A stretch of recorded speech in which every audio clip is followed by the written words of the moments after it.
大家好，欢迎来到听书学史。提升钝感力能够让生活更轻松。许多敏感、细腻的人常常过于在意他人的眼光，甚至小事都让他们困扰，无法真正活出自己的人生。因此，这些人需要进行钝感力的训练，逐步培养自己的钝感能力。今天，我想解释一下斋藤孝先生的所写的《钝感力训练》一书。想问大家一个问题：你们是否总是因为一些微不足道的事情而烦恼？你们认为自己是敏感的吗？如果能够不再在意别人的眼光，自由自在的生活会变得多么美好？对于这个问题，如果你觉得自己根本不会在意别人的眼光，生活随意自在，根本没有什么可烦恼的。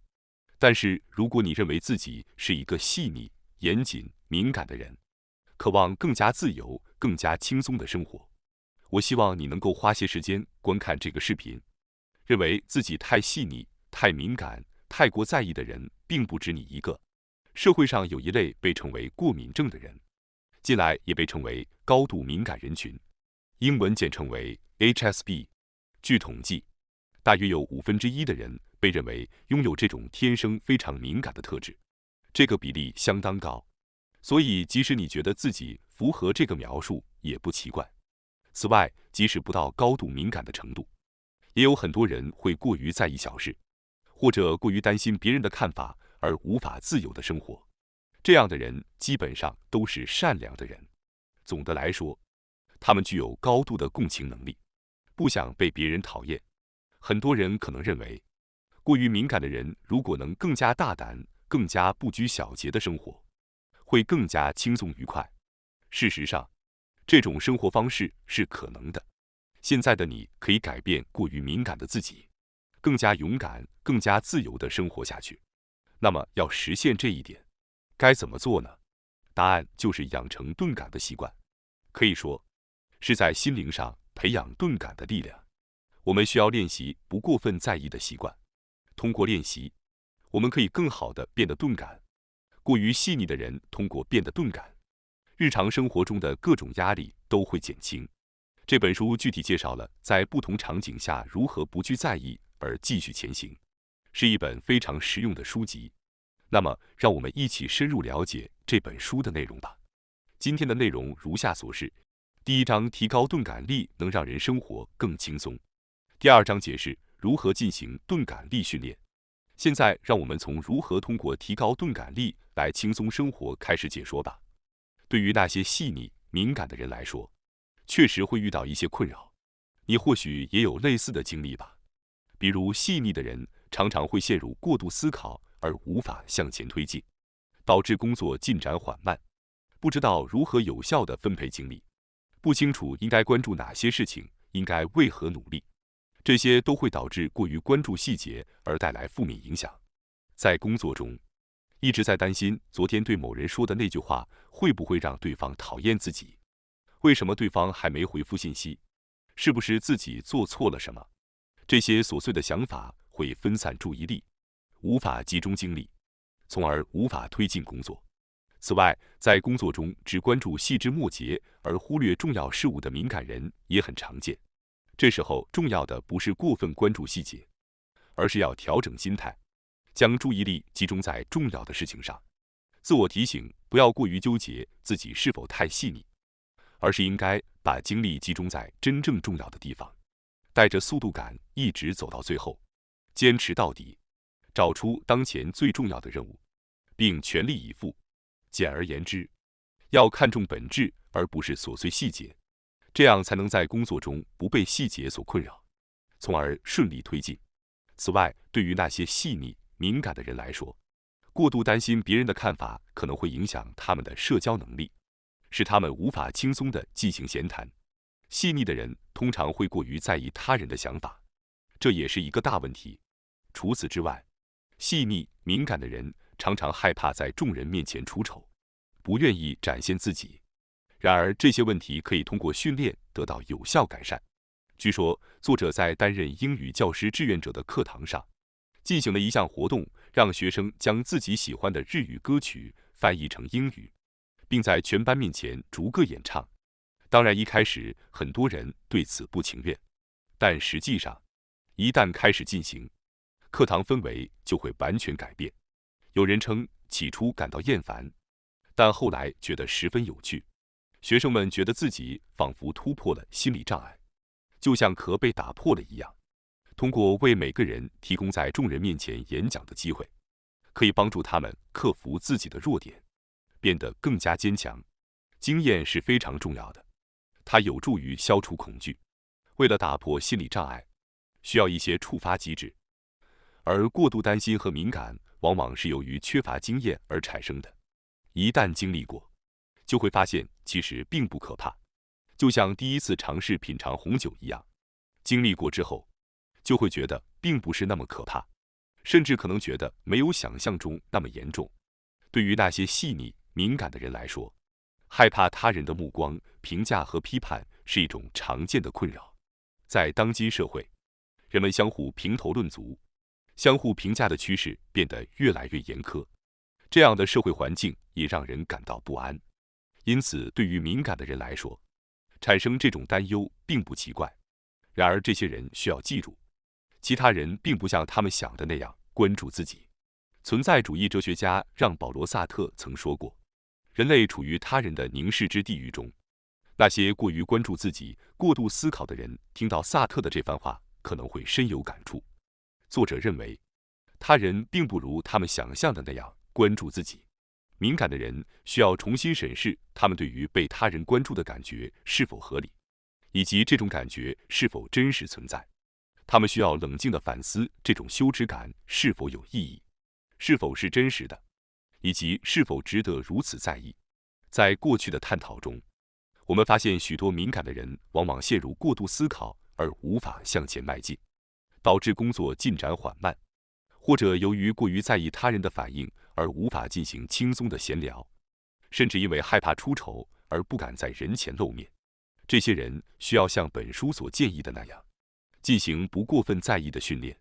尽管担心是无法避免的，但他们可以尽量控制自己内心的变化，并且不去过度思考那些毫无意义的事情。这样的训练对他们来说是必要的。实际上，如果不养成这种心态习惯，神经会变得越来越敏感，各种事情都会变得令人不安，无法专注。通过运用理性的力量来控制过度在意和过度思考，逐渐培养理性，就可以使事情逐渐变得清晰明了，不会过于纠结于无关紧要的事情。至于具体的不在意训练内容，我会在接下来的第2章中进行详细解释。通过学习这种训练，我们可以变得更加钝感，从而轻松应对生活。让我们来详细解释一下这一点，以提升大家的动力。首先，让我们列举一下通过培养钝感力所获得的好处。钝感力的一个好处是，我们可以做出果断的判断。2，即使遭到拒绝也不会气馁。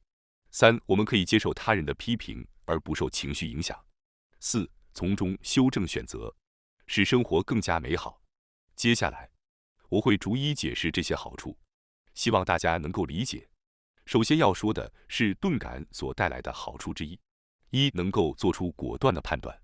与那些过度在意和过度思考的人相比，钝感的人在判断力和适应力方面更为出色。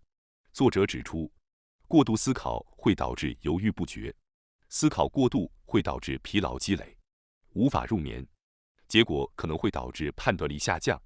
有时候，我们必须做出果断的判断，即使判断材料有限，也要在其中做出最佳选择，并在途中不断进行修正。实际上，如果不这样做，就无法前进。特别是在这个不确定的时代，信息也非常丰富。在这种情况下，如果试图收集所有信息以做出完美的判断，那就什么判断也做不成了。即使判断材料不足，我们也必须做出判断。在这种情况下，钝感变得至关重要。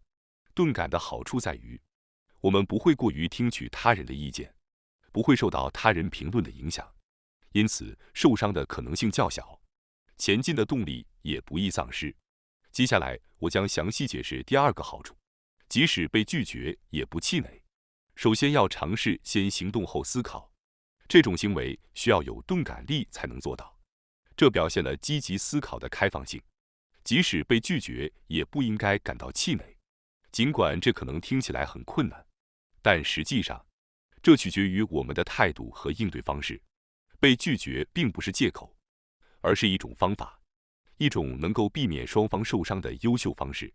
在日本，有一种非常好的表达方式，即当被拒绝时，我们可以告诉自己这只是缘分未到。通过这样的思考方式，我们可以一次性的解决所有的烦恼。尝试后，如果失败了，就进行修正即可。通过锻炼修正能力，可以控制过度思考和过度在意。如果不进行修正，就会在行动之前长时间的思考，导致停滞不前。成功者常被认为是敢于冒险、大胆行动的人。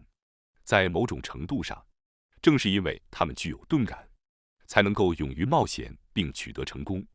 接下来，我将概述一下进行钝感训练的具体内容。让我们详细介绍钝感训练的具体内容吧。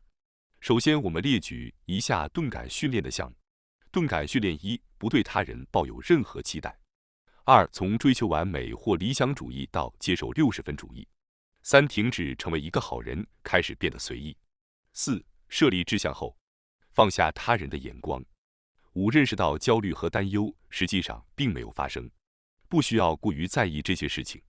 这些项目如果能够实践，确实会使人变得钝感。接下来，我将逐一解释这些训练项目，让大家更好地理解。首先，让我们来解释第一个钝感训练项目：不对他人抱有任何期待。例如，不期待自己被别人喜欢，也不期待对方会喜欢自己。保持平等的关系是很令人舒适的。学会不期待，就会发现心情变得稳定。令人惊讶的是，仅仅通过学会不期待，心就能如此显著地安定下来。不对自己的学生或孩子过度期待，即使是一点小进步，也会令人觉得很了不起，并能真诚地感受到并做出反应。通过进行不期待的训练，我们可以避免失望，不再因为失望而变得冷漠。这并不意味着冷漠无情，而是因为有了不失望的安心感，我们才能积极地扩展人际关系。如果我们一开始就不对对方抱有期待，就不会轻易被别人所伤害了。一般来说，那些怀有恨意的人，往往是因为对他人的期待过高。期待过高，失望就会越大，而失望又很容易转化为恨意。其实，如果一开始就不期待，就不会有这样的恨意。我想让大家稍微反思一下自己，当自己感到失望或沮丧时，是不是因为期待了对方的行动或改变呢？其实，大多数情况下，别人并不会按照我们的期待行事或改变。因此，我们必须记住，即使是对于我们的孩子或配偶，也几乎不可能按照我们的期待行事。因此，不对他人抱有期待是培养钝感力的一种方法。接下来，我们来解释第二个钝感训练项目：从追求完美或理想到接受60分主义的练习。敏感或细腻的人往往会陷入完美主义的陷阱，他们过分在意细节，认为任何地方都不能有不完美之处，结果生活变得困难，事情无法前进。因此，放弃对自己理想的执着，从接受60分主义开始的练习至关重要。不要一开始就追求完美，因为理想太过远大，会导致无法前进。从做一些60分左右水平的小事情开始是很重要的。先搭建一个基本框架，然后再逐步完善是很关键的。据作者说，在要求学生写作业或论文时，如果要求太高，他们会感到难以启动。然而，如果告诉他们，只要是60分左右的水平就可以，甚至可以做一个初步版本，他们就会更容易动手，然后再慢慢的打磨。这样写作业会更快完成。搭建一个基本框架的感觉非常重要。如果要求学生先提交一个初步版本，然后再逐步修改，工作会更顺利，也能更注重修正，因为有足够的时间进行修正，所以可以更仔细的修改，最终可以得到更好的结果。修正的方法与那些花费时间力求一次性做出完美作品的细腻型完美主义者不同。通过修正，我们可以避免对自己制作的东西感到失望。作为培养钝感的一种练习，我们可以尝试从追求完美或理想到接受60分主义的做法。接下来，让我们来解释第3个钝感训练项目：停止成为一个好人，开始变得随意。作者指出，人不应该过于顺应他人，而适度的随意才是合适的。据说那些自杀的人中，有些人是因为过于顺应他人的意愿而导致的。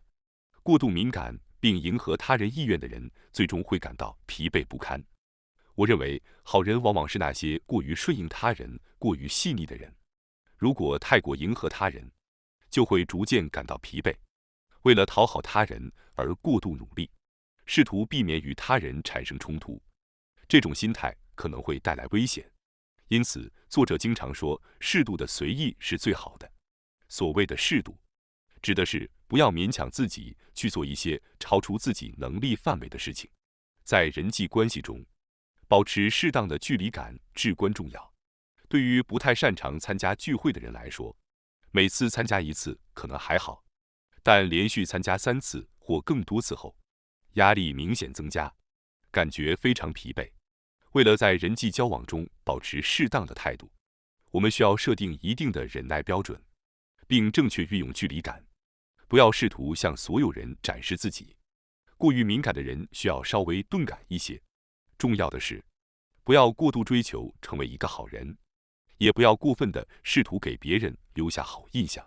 首先，可以尝试将朋友分类对待，只要这2、3个人理解自己就足够了，不必在其他人面前过于讨好。这样做可以让人更加自在，不必刻意迎合每个人的期待，只要具备基本的礼貌和规范就可以了，并不需要成为每个人都喜欢的好人。我认为生活中应该以这样的心态来对待。接下来，让我们来解释第4个钝感训练项目：放弃对自己理想的执着。另外，放弃追求他人的赞美也是至关重要的。渴望被他人称赞是普遍存在的感觉，但为了赢得赞美而去做某事有些软弱。重要的是，做某事应该是因为内心的喜爱，而不是为了取悦他人而去做。如果我们将动力寄托在他人的赞美上，那么当没有得到赞美时，就会感到失落。无论是否被赞美，我们都应该去做，不应该以赞美作为唯一的动力源。要注意，我们的动机不应该取决于是否会被赞美，这就是志向的真谛。设立了志向后，我们就不会轻易受到他人的影响。志向并不是为了获取他人的赞美，否则就失去了其本意。志向是指我们想要去做的事情，是为了社会和他人的利益而努力的使命感。因为仅仅为了被他人称赞而去做某事的动机有些狭隘。在培养钝感力的过程中，我们不应忽略这一志向。一旦我们明确了自己的目标，并且拥有了为之奋斗的使命感，就不会轻易受到他人的言论影响。这样一来，我们就能够真正体会到钝感的力量。举例来说，据说作者在10几岁就确立了在学术研究上立身之志，因此对服装和发型已经毫不在意了。甚至可以说，无论是受到赞扬还是批评，都完全不会在意。这正是某个阶段锻炼出的钝感力。拥有志向就像是树立了一根坚实的树干，对于培养钝感力来说至关重要，因为这样就不会被别人的言论左右了。接下来是最后一个钝感练习，解释焦虑和担忧实际上并没有发生的事情。那些敏感而细腻的人往往会认为事情会变得比实际情况更糟，这是一个需要牢记的事实。让那些心情沮丧、陷入焦虑的人仔细思考一下，他们担心的事情真的会发生吗？比如中大奖彩票的概率虽然很低，但大家也不会因此而放弃购买彩票。对于内心的焦虑和担忧，也可以采取同样的思考方式。实际发生的可能性有多大呢？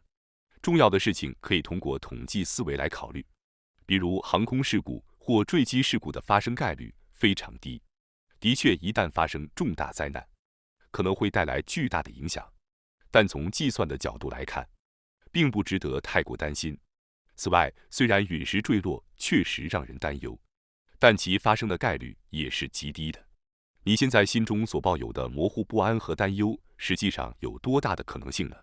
通过计算，你会发现这种可能性实际上是非常低的。随着担忧的增加，敏感的人往往会感到心情沉重，对未来感到担忧也是情有可原的。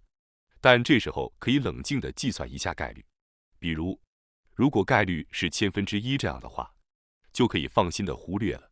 如果概率很低，那就尽量不要过于在意，甚至觉得无所谓。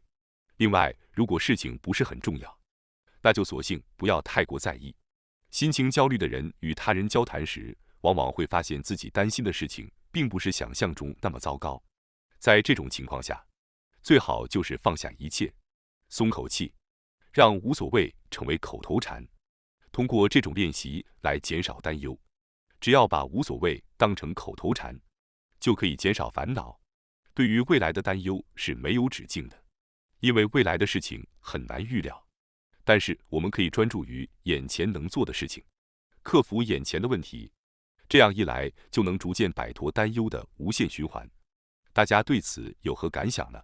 今天的话题相当深刻，很少有人能完全不在意他人的眼光，大多数人都会有一定程度的敏感和细腻，即使程度有所不同。由于这种敏感和细腻，有些人可能会觉得生活很艰难，不能真正过上他们想要的生活。我认为，如果我们能够运用今天的内容，培养钝感力，让自己更真实的生活，那将是一件非常好的事情。我希望本视频对那些感到敏感和烦恼的人，以及希望按照自己的想法生活的人有所帮助。感谢大家收看今天的节目。如果你喜欢我们分享的内容，记得点赞、订阅并开启小铃铛通知，第一时间获取我们的更新。在下次的节目中，我们将继续为大家分享更多有益的书籍。再次感谢大家的支持，我们下期再见。